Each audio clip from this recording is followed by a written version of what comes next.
another episode of Screen Heroes. I am one of your three hosts, Ray.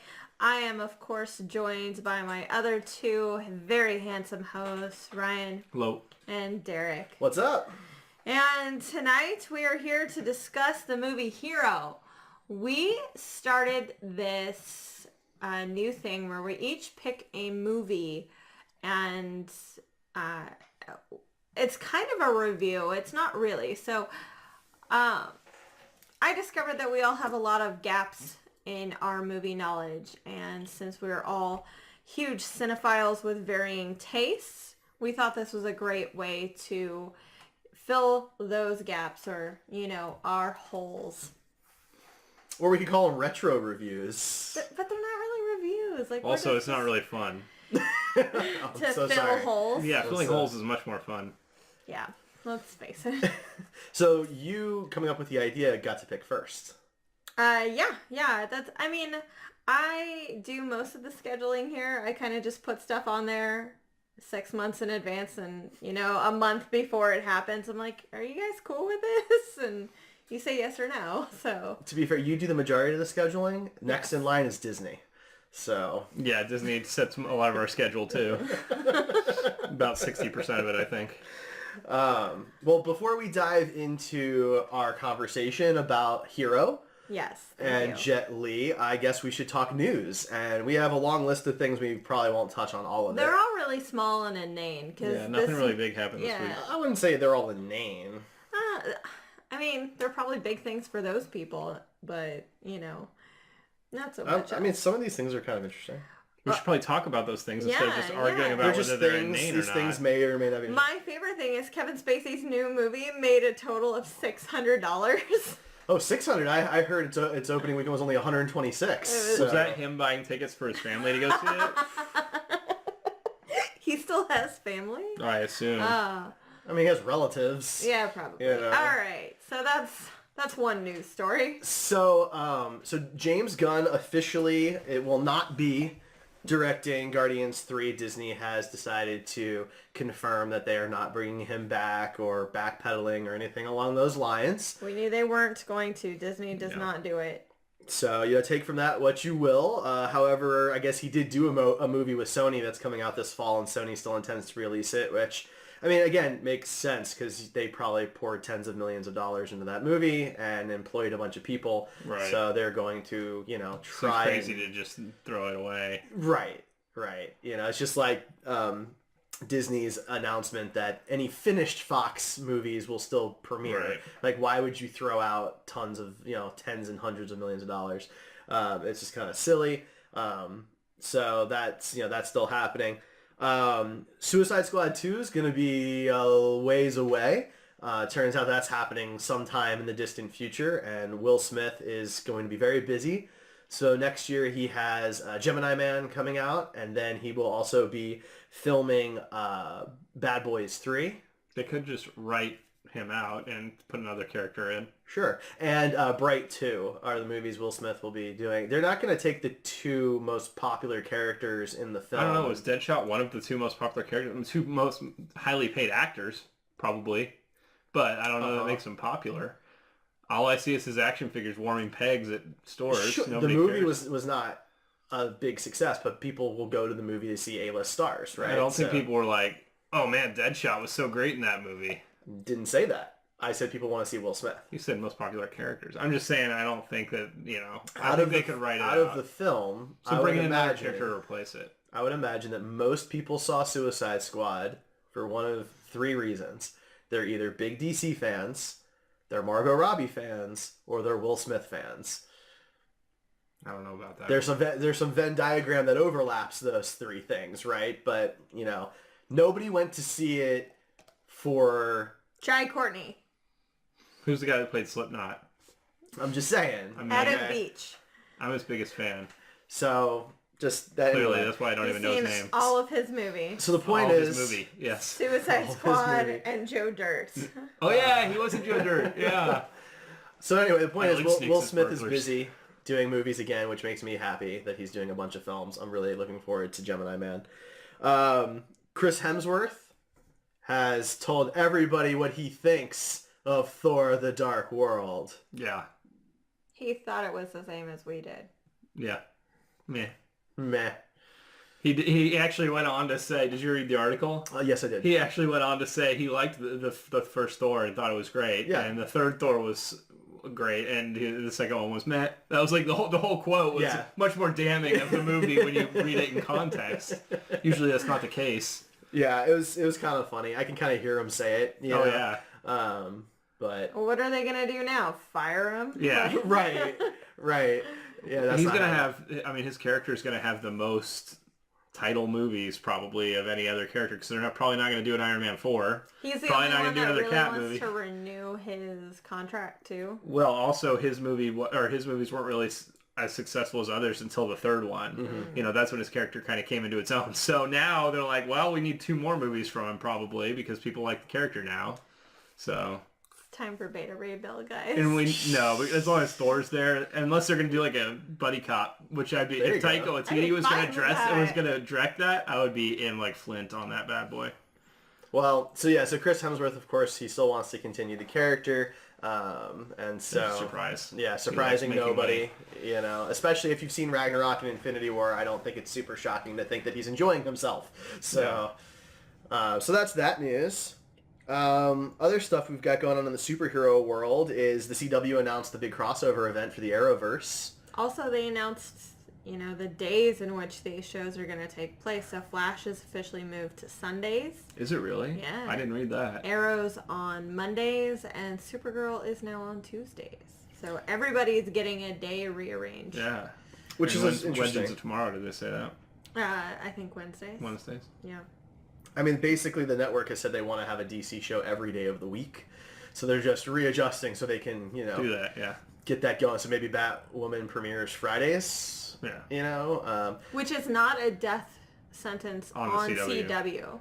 True. Supernatural has been in that spot and has done just fine. So Now, if somehow they're able to pull this off and have it be like a mid-season launch of the show, which I don't expect happening, they could always piggyback it off another one for the first, half season or whatever to get people absolutely. interested.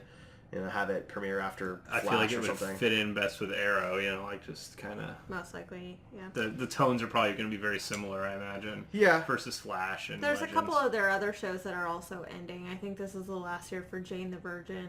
So, that's been really iZombie, popular. I don't know, is that going to be a thing still? I don't know. Which one? The zombie one? Yeah. Oh, iZombie. I think iZombie was canceled if I remember correctly, but don't quote me on that. I'm not sure. It's never been kept in that same kind of DC realm. They kind of pretend it's not a comic book adaptation, which is fine. I mean, the show's very popular, so whatever. Yeah. Right. So that's happening there, and then Doom Patrol, which is one of the DC spin-off shows coming to the DC Universe streaming platform, cast a new actor.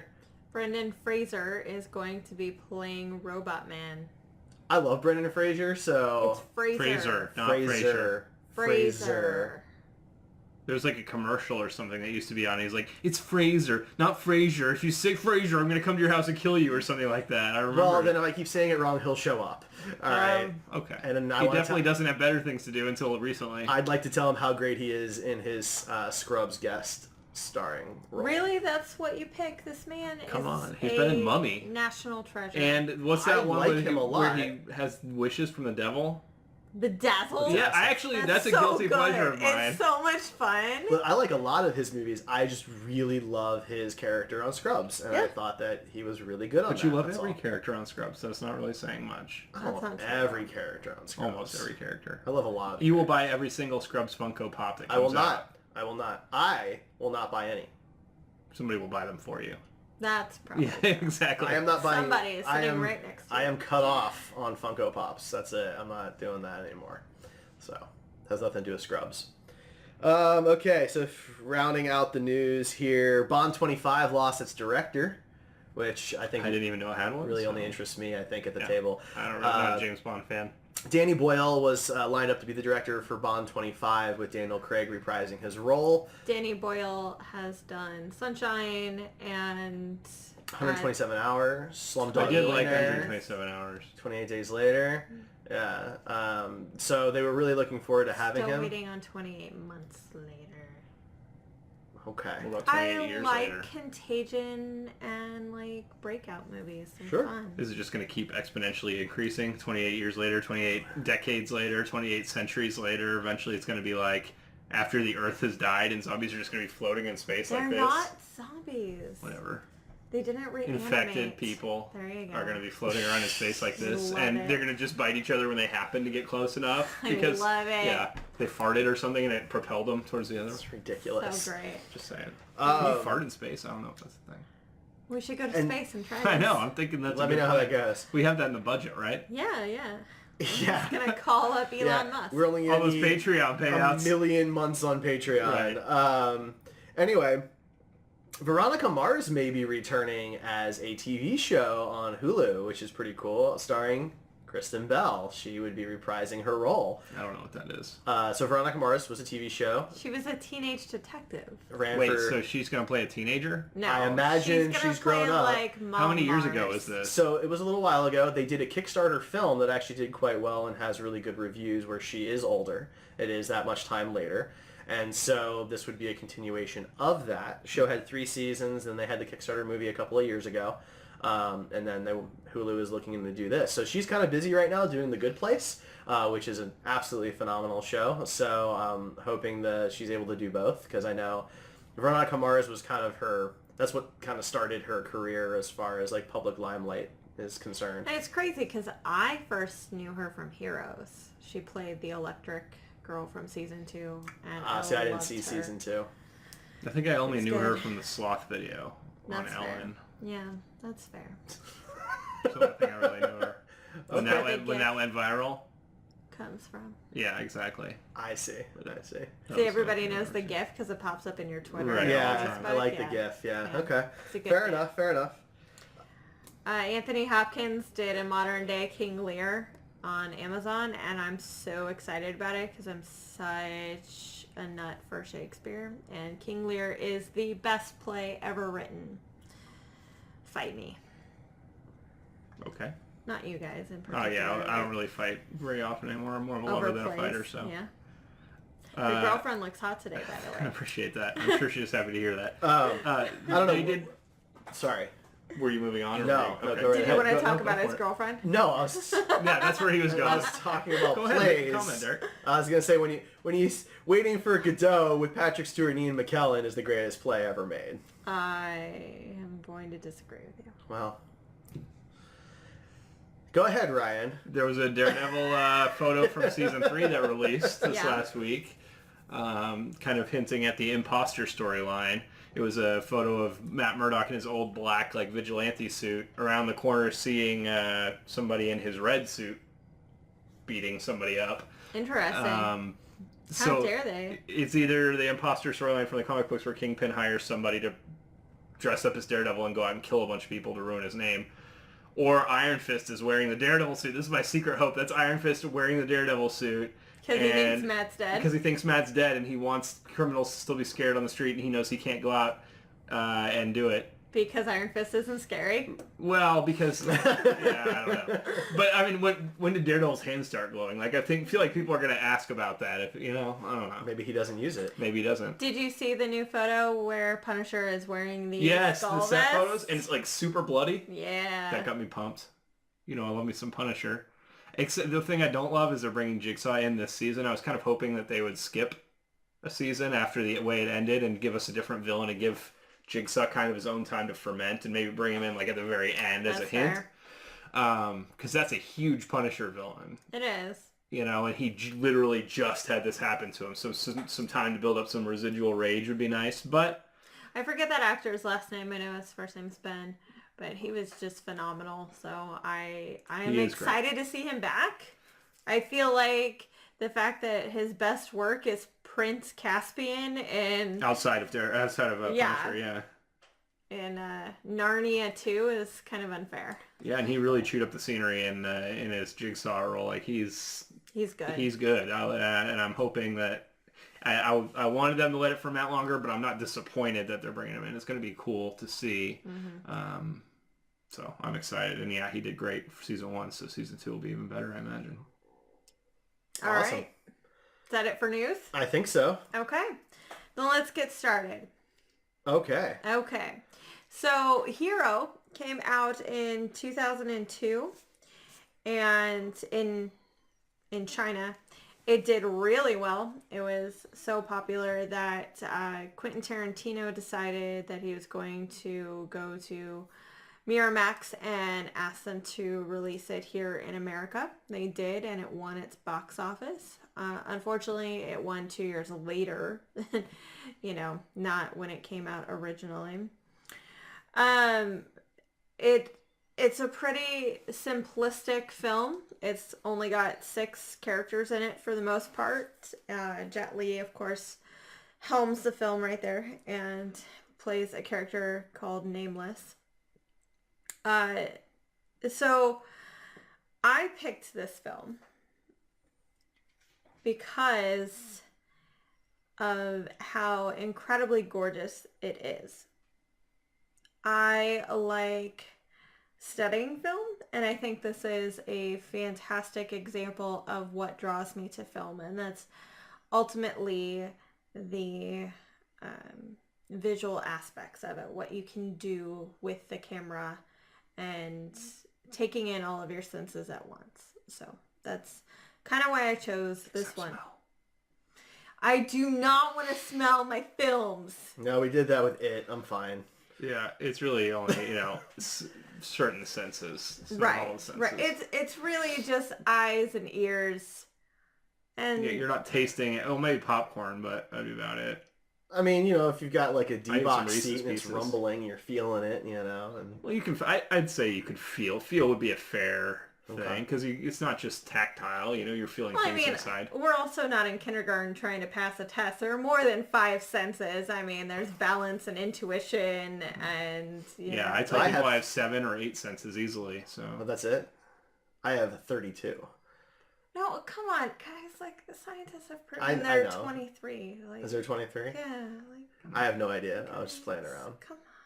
I don't have a I don't sixth sense listen for to these science. What things. did you guys I don't think? believe in So, all right. science. So, to your point about the visuals of the film. So, What did you think of the film? This was your first time seeing it. it was. Yeah, this was my first time seeing it. I am a Jet Li fan, but I missed this one. Unfortunately, when films have more generic titles, it's harder to find them sometimes and get references to them. There are about 10 other films approximately out there named Hero. Or the hero, or like Yeah. Right, exactly. But I thought it was really cool. I thought it was a beautiful film. I thought, and I guess we'll get into detail here. So your point about the visuals, for people who don't know, have some color blindness issues. I am color deficient, right? And so when a movie does things with color and I notice, it's a big deal for me. And Hero does some really cool stuff with just kind of monochromatic shots where everything is some tone of some color. And I just think that looks really cool. It's really pretty. And it just made me feel like everything in the movie was more purposeful than like your average American film, right? Everything just seemed to have a specific purpose rather than it just being part of the runtime, if that makes sense. Yeah. Right. I liked it. I mean, I saw it when it first came out, but admittedly that was, like you said, 2004. At that time in my life I was still doing martial arts. I did at one point, I don't know if I've mentioned it on the podcast before, but I did martial arts for 11 or 12 years. And kind of because I loved kung fu movies and whatnot. And so I was seeing pretty much everything that came out in theaters related to that. I don't remember. I liked movies at that point, but I wasn't looking for deeper meaning or anything like that. Seeing it now, I can appreciate a lot more things about it. It's not my favorite Jet Li movie, and I think there's some movies that have since done things better than this movie did.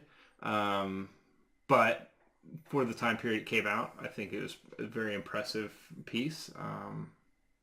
Yeah, without digging into it too deep, that's how I felt. That's fair. So where do you want to start? Let's dig into it really deep. This film is constantly on collections of best this or best that, usually on best martial arts scenes, fight scenes, especially the beginning with Jet Li and Donnie Yen. And Who I forgot was in this, so that was a pleasant surprise. their mental battle and the uniqueness of sword versus spear, something that we never see here in America. And it's also on popular lists for visuals, the monochromatic color as well. Color is always used very, well, it's not always used very purposeful, excuse me.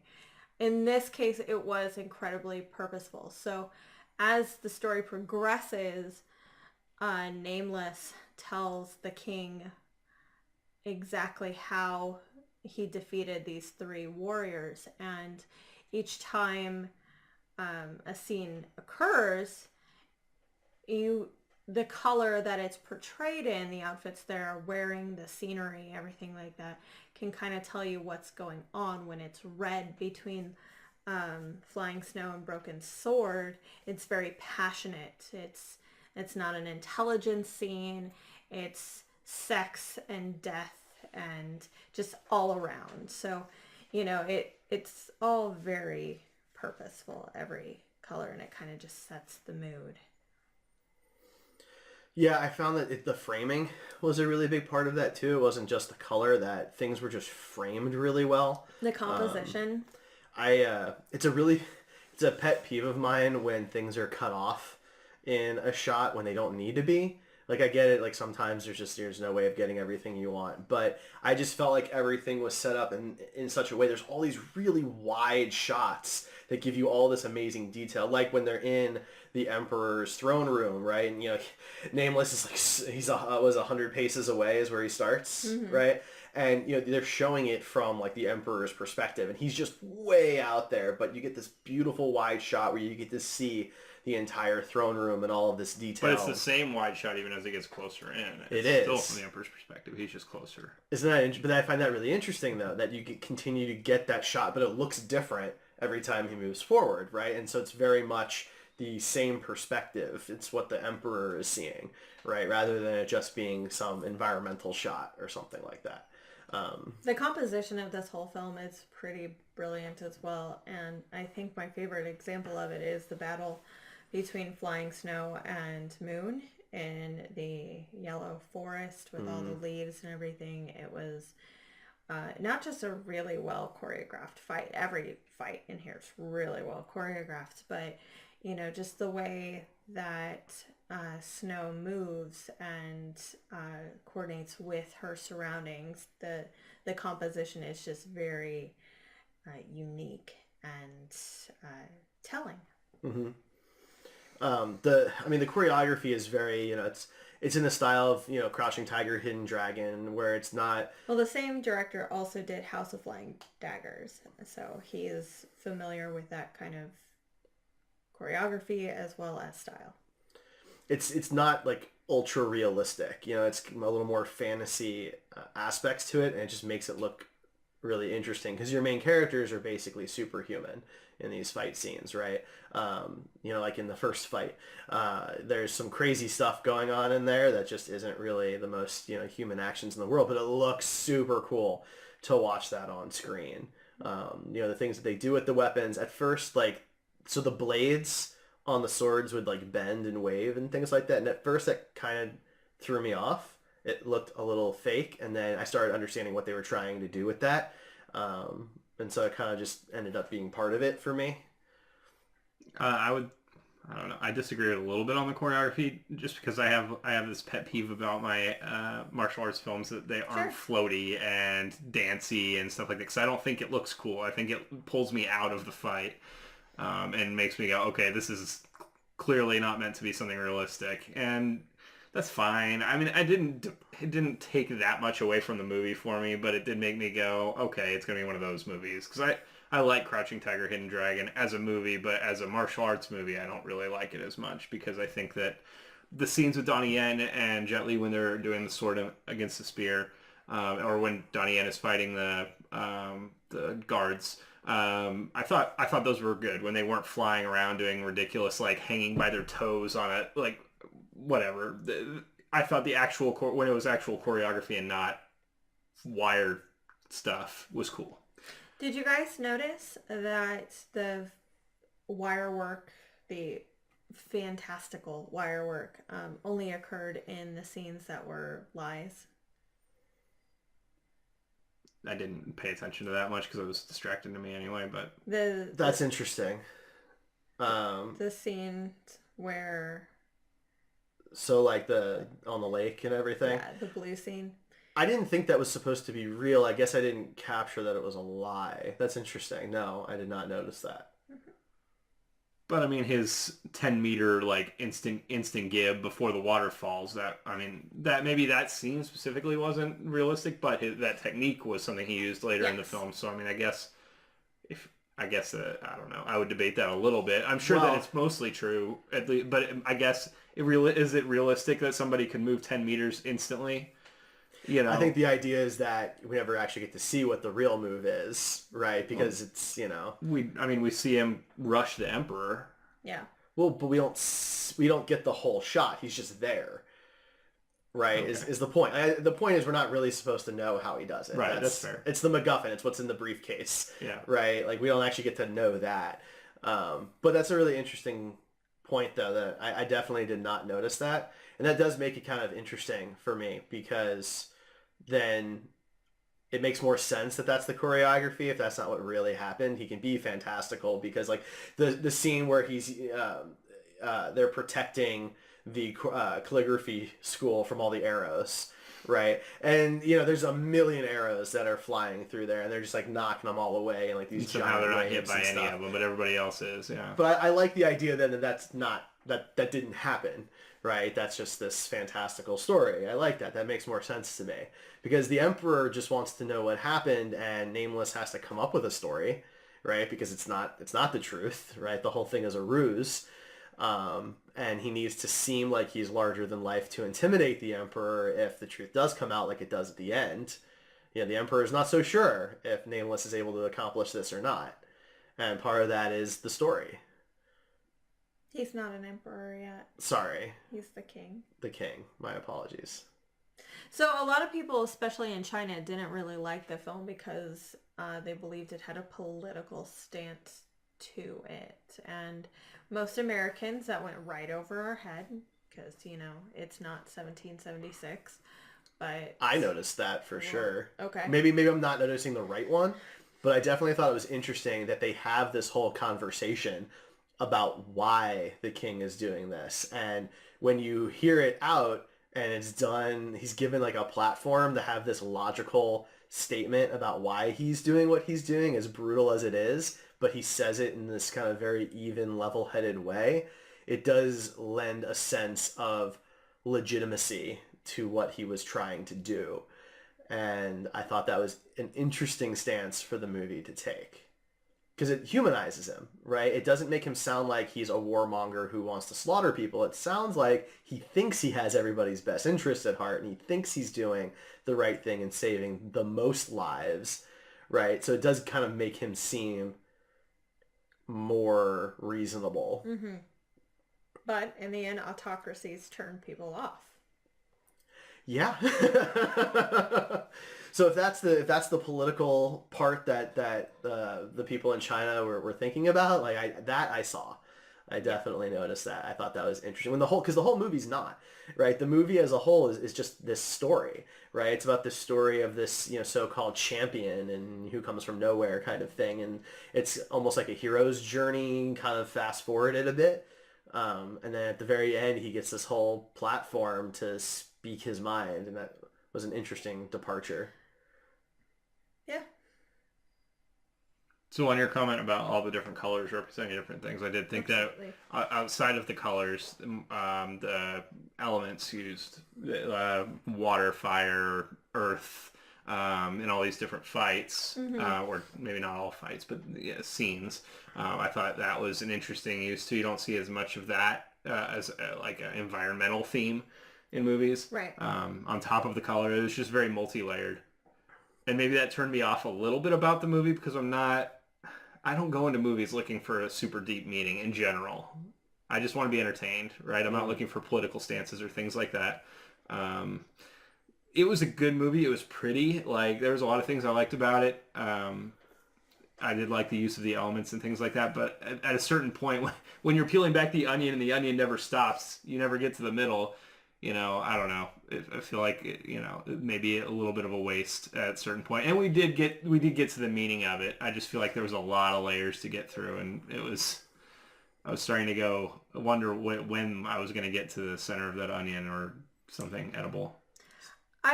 I thought that the whole point of the film was to show that, we're supposed to be on Nameless's side because he's the main character and he's fucking Jet Li and we all love Jet Li. But him and Long Sky and Flying Snow, they're just angry because they've lost their family. They don't have a plan afterwards. Even if the king dies, another king takes his place. Some other territory or province, whatever they're calling it, rises up and starts a war. So, they don't have a better idea to put in place. They've concocted this plan to get to the king, to assassinate him, and Broken Sword's the only one that sees that eventually the killing between these provinces will stop, and they just can't focus on that. And I do like movies that kind of turn the protagonist into the antagonist, or just kind of flips it on its head. We talked about Big Trouble in Little China, where you're watching the sidekick the whole time, in the position like he's framed as a hero, but because he's the main character, but he's really a sidekick. And in this movie, it was, he was more or less the antagonist, or you weren't really sure for a while there, and he ended up doing the right thing, but. Yeah, I do like that when a movie flips that, and that was interesting. I didn't remember anything about this movie really, other than like bright colors and floaty dance fighting. So that was interesting for sure. So I really liked the twisting that happened on it. So yeah, for people who may not watch the show, I like the overly complicated stories and the complexity. I enjoy that type of stuff. And so when they go through all of this, and he's supposed to be this amazing warrior who fought for his king and all of that, and you find out not even like at all, and he's actually trying to assassinate him. I just thought that was super cool. I did not see that coming at all. I really didn't. And maybe it's just, I wasn't really looking for a twist, because a lot of the martial arts films are pretty straightforward, so I wasn't anticipating a twist. But I really liked it. A lot of the times when I'm not anticipating a twist and you get one, it seems kind of lame or something like that. Like, Well, if you go into a movie, you're like, okay, what's the twist going to be? And you're trying to figure it out before the twist happens. And in this one, you didn't really like to go in thinking there was going to be a twist. And so you didn't spend the time trying to figure out what it was. So when it happened, kind of blindsided you. In American films, some of those things are very obvious, I think it's safe to say that American cinema was surprised by Sixth Sense and the actual twist at the end. But for a while, there was a rash of movies in the late 90s and early 2000s where that kind of thing happened every single time. So it was, popular to try and figure it out within the first 10 minutes of the film and, brag to your friends if you were right or not about it. But this one, I just let it play out. By the 30, 45 minute section of the film. Yeah, then you're going like, okay, something is going on. So you've heard two different versions of the story. Exactly. You're like, okay, there's something going on here. And we see the Flying Snow and Broken Sword situation play out a total of 3 times, all very different from the other versions. And it's just, now looking back on it, their names are incredibly important. Broken Sword being like kind of symbolic for having a mission, and then that mission is no longer what you think it is. So, it's not the same. You're not the same anymore. You've grown and you're different. Flying Snow, like if Snow is flying here in Kansas, it's a bad time, and she's just nothing but anger and death, and she just wants to rain down punishment for being wronged. And Long Sky is the only one alive by the end of the film. Well, I guess Moon is alive as well, and the skies are vast and endless vacuum kind of things, and he's just he's nothing at the end. You know, he's given up his swordsmanship, so he's just nothing. I think part of the reason for me that I didn't necessarily look for a twist is that we did watch it, with subtitles. I try to avoid dubbed films whenever possible, so I can get the original actors' voices and things like that.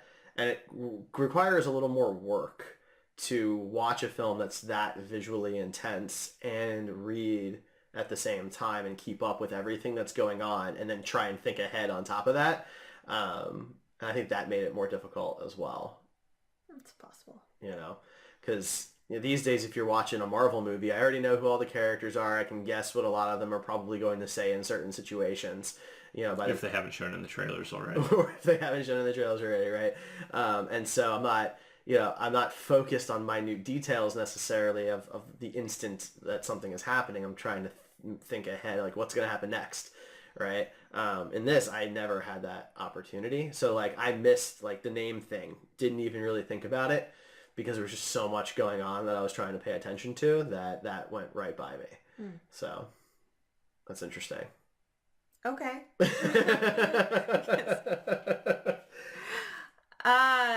I'm not really quite sure what to say. Well, so let's talk a bit about the fights.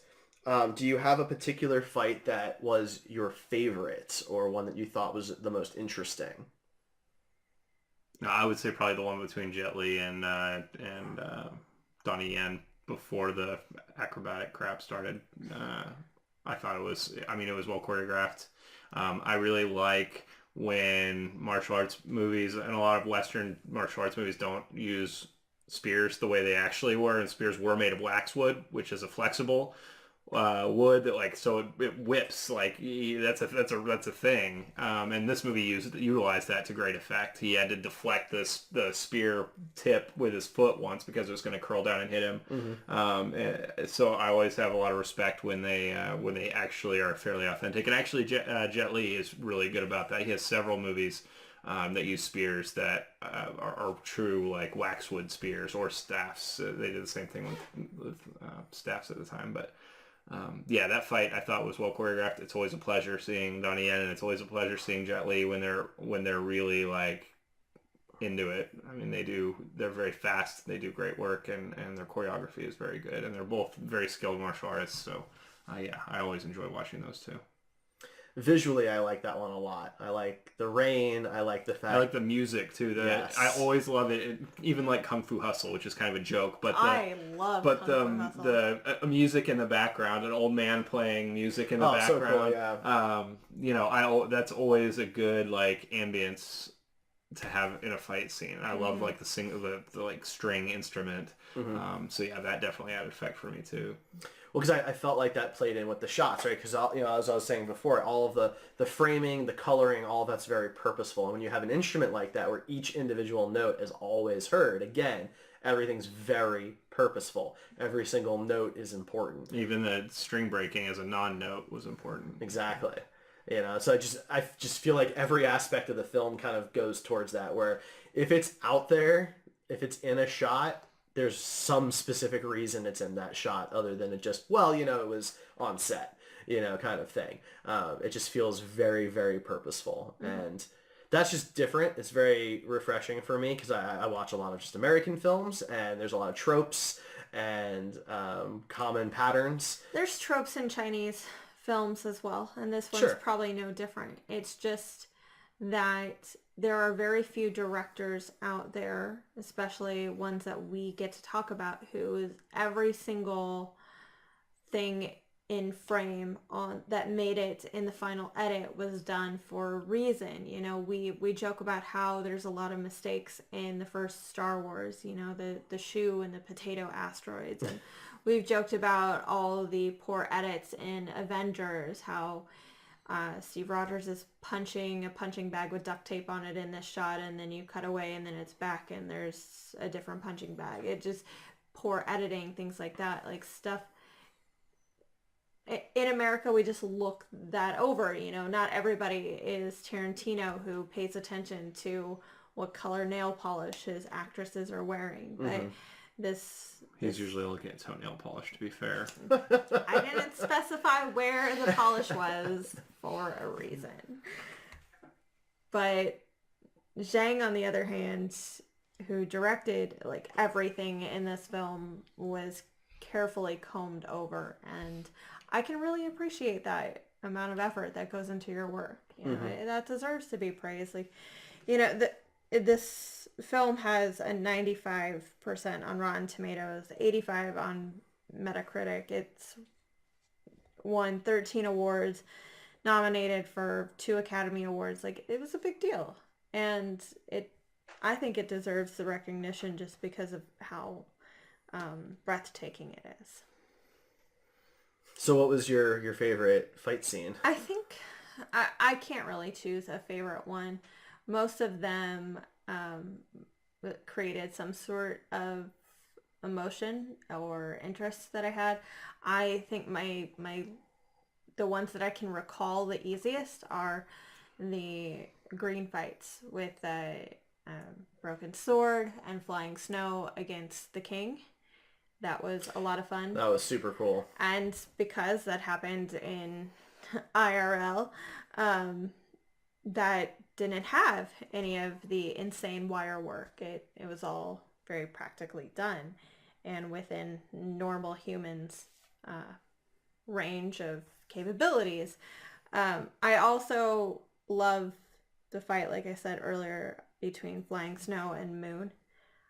That was just absolutely gorgeous. And that one was more fantastical. It definitely used the elements of air and earth to, I guess, arrange itself better. Nice. I don't know, you get the emotions in both of them. The yellow fight, let's call it, was full of revenge and agony and loss, and the green one was all about rage and just, I guess, finding himself, broken sword, just figuring things out in his head and figuring out what he loves and how he just wants to be with Flying Snow. And if he were to go after the king, he would have lost her. Their death is pretty intense. Their real one? Yeah. Yeah, their real one. Yeah, that was an interesting... I mean, the shot was good, and it was pretty, but yeah, it was a rough scene. Yeah, I mean, the concept reminded me a little bit of, you know, a Romeo and Juliet kind of thing where, you know, they kind of kill each other because they love each other kind of concept, and that wasn't what either of them had really intended. And so that just makes it like additionally sad because they were both trying to do their thing because of their love for the other one, and it ends up getting both of them killed in the end of it, which is pretty sad actually. And so when you think about the end of the movie, like they're like the king gets to live and he gets to keep doing what he's doing, and our 3 main characters are dead, and it's kind of tragic. It's a pretty tragic story at the end of it. Yeah, I'd say. Yeah. It didn't have a happy ending. No, again, something that you kind of expect in American film, right, is the happy ending, and people don't like it when there isn't one. This definitely, you know, doesn't have the happy ending. I guess we didn't really do a spoiler warning before this, but it was 16 years ago. Yeah, so come on. But the whole point was to watch the movie before seeing this. And having an elevated discussion here. We're not talking about whether or not the film was good. We've already said, like, the film is a good film. And What did you guys think of the after credits scene with Thanos when he gets all the weapons? I'll do it myself. I mean, I preferred the one where Matthew Broderick showed up in a robe. I just thought that was super weird. Yeah, it didn't really fit in. I thought the Thanos one was much more entertaining. One interesting little note is James Hong was the voice of the king in the dubbed version, the English dubbed version of the film, which I thought was kind of interesting. Did you watch the dubbed version? No. I watched some. No, We didn't either. No. But I was looking through the credits to get everybody's names down and stuff, and I saw his. I was like, I don't remember seeing him in the movie, and it's because he just voiced. IMDb says he voices the Emperor, which is why I kept calling the character the Emperor. But yeah, I guess by the end he is. so yeah, I mean, kind of. But it was interesting because my China history is pretty weak, and so I wasn't sure how. It's because we're American and we learn very little about what happened in the East, ever. Like, we get some European history, some. To be fair, I'm betting that like they don't really go deep into American history in China either. I mean, maybe they do. Maybe. hit the big stuff, but I know a lot of other countries get more information about us than we do of them. we also have much less history in America. That's true. That is definitely true. Yeah. All of this Much took place shorter long span. before this Yeah. was a country. But my point was more that I wasn't anticipating this being based on any historical stuff that actually happened. Obviously, these main characters that we follow, they were not, Nameless wasn't, necessarily real, but the story of what the king was doing, what the emperor was doing, it was, based somewhat on reality, and I thought that was kind of interesting. Again, not something I usually anticipate from, the more martial arts focused films. Especially when they have such a fantastical, whimsical outlook to it. Right. The color palette as well as the exaggerated fighting styles doesn't necessarily lend itself to based on real events. Yeah, I mean, I think it distanced itself from normal martial arts movies with that for sure. Absolutely. Yeah. But it was cool. I thought it was really interesting. I found myself just like constantly just staring at it, never really looking away at any time, which when I watch a movie at home, I tend to do. Yeah. Right? We've got a dog and I pay attention to the dog or something like that. And I was just like completely in the zone watching this one. Again, just It's compelling. visually is just super captivating for me. And different. It's very different from what we normally watch, right? For those who follow the show, we tend to focus on the major blockbuster stuff. Which one could argue has a bit of a formula to it. And I guess this was a blockbuster. If it took its weekends and made, triple its budget back, then I guess it would qualify. But I just don't remember hearing or seeing. I remember seeing previews for it for Yeah. sure, but I was also seeing other martial arts movies at the time, so That makes it's sense. not too surprising. Yeah, I mean, the term blockbuster, I guess, kind of has a less, dictionary definition now than it probably should, right? Because you look at this weekend, Crazy Rich Asians won the weekend with over $30 million, which What would basically. you call it, a blockbuster? Well, I mean, it made its budget back. sure. It- When I think It blockbuster, wasn't I guess I mean designed big it. studio Yeah. movies. It's usually Right, what and that's what thinking for blockbuster. Right, like The Meg was supposed to be a big blockbuster, right? Or Jurassic World 2, Fallen Kingdom. That's a blockbuster. I guess movies like these change the scope of what a blockbuster is. A blockbuster is guaranteed to make back its budget and more than that within the first day, let alone the first weekend. And some of them are failing pretty hard, and some of them are surprising us.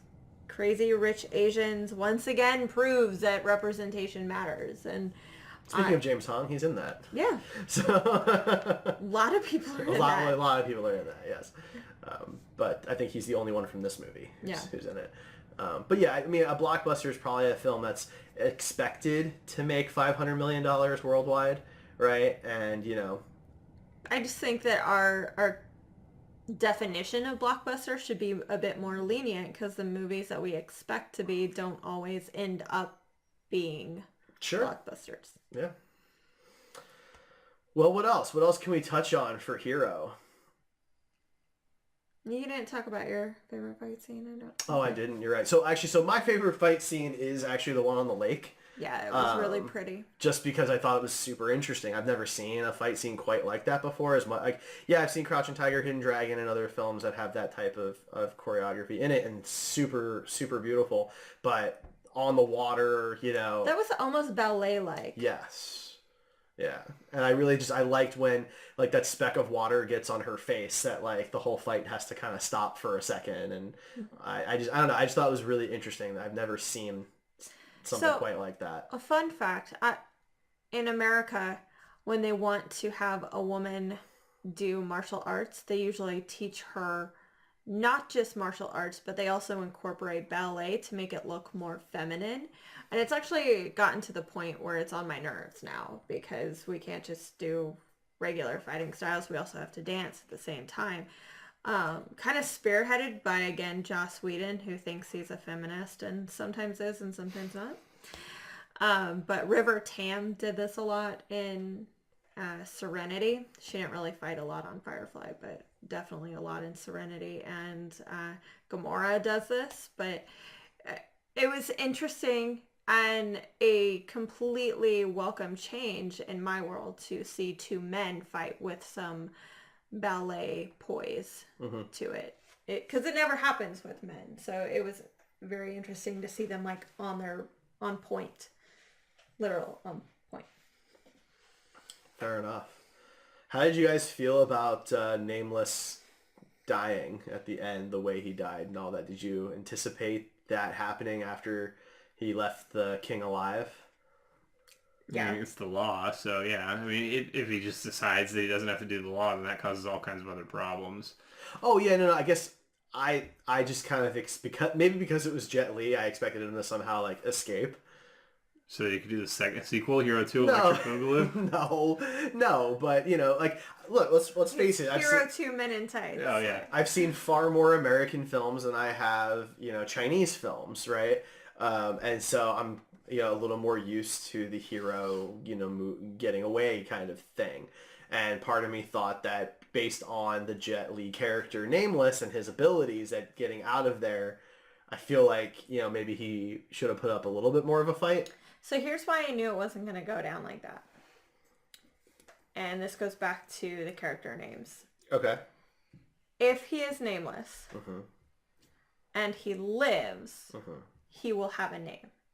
Heroes, legends, they get remembered.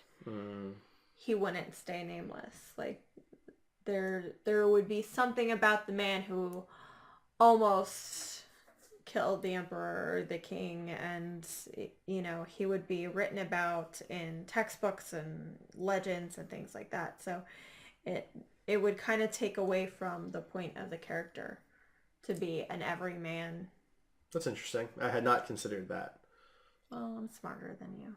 Okay. It wasn't for me. No, I'm kidding. I don't know how familiar you are with Jet Li's filmography, but he did a movie called Fearless, which is one of my favorite Jet Li movies. It is good. And he dies in the end of that one too, and it's Spoiler alert. Yeah, it's you kind of know that from the beginning based on where it's going, because it kind of bookends. Like you see part of what's going on in the end in the beginning, and then it goes back in time and plays up to that point. I mean, he dies at the end of Lethal Weapon 4.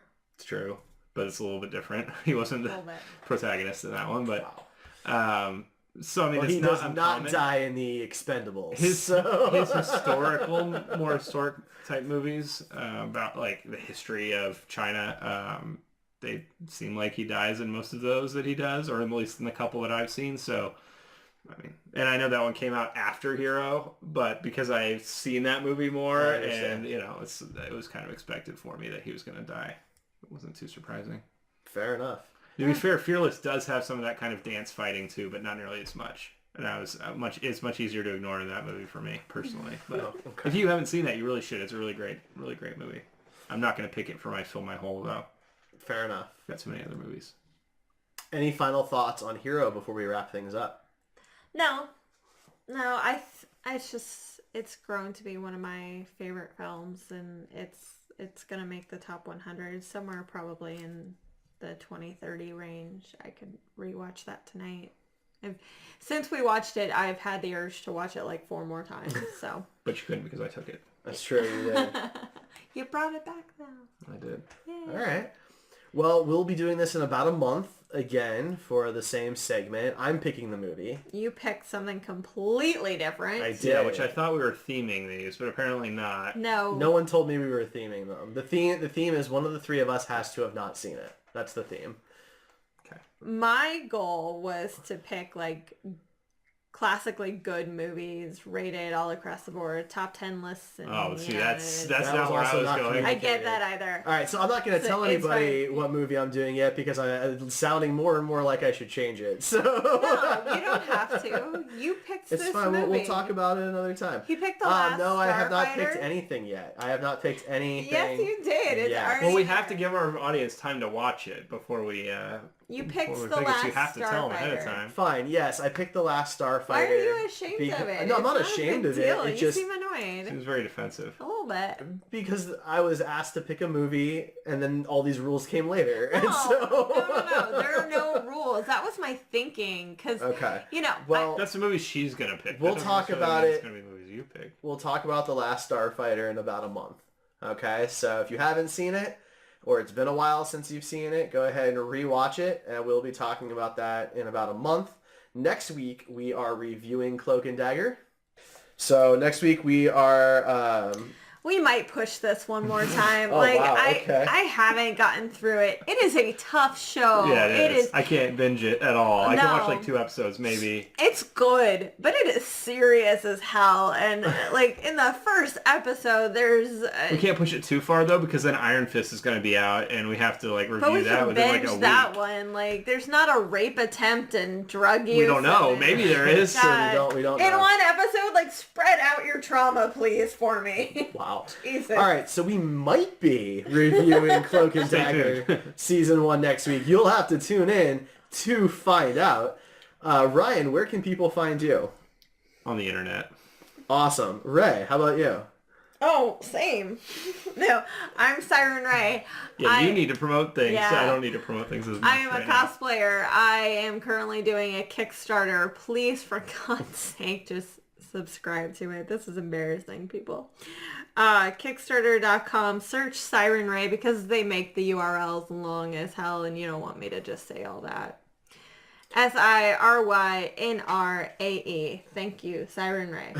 Give her your money. Give And me get your digital money. or real things. And I am the Star Trek Dude on Twitter. You can also find me on Red Shirts and Runabouts, which is our Star Trek show here on the Heroes Podcast Network. Woo! You can find us, Screen Heroes, on the Heroes Podcast Network at Heroes Podcasts on Twitter, Facebook, Instagram, and here on Twitch, twitch.tv/Heroes Podcasts. We do this live every Tuesday night at 9 p.m. Eastern, 8 Central, and you can chat with us, and we will talk to you in that chat. So thank you to everybody who joined us. We will catch you guys next week. Good day. I said good day.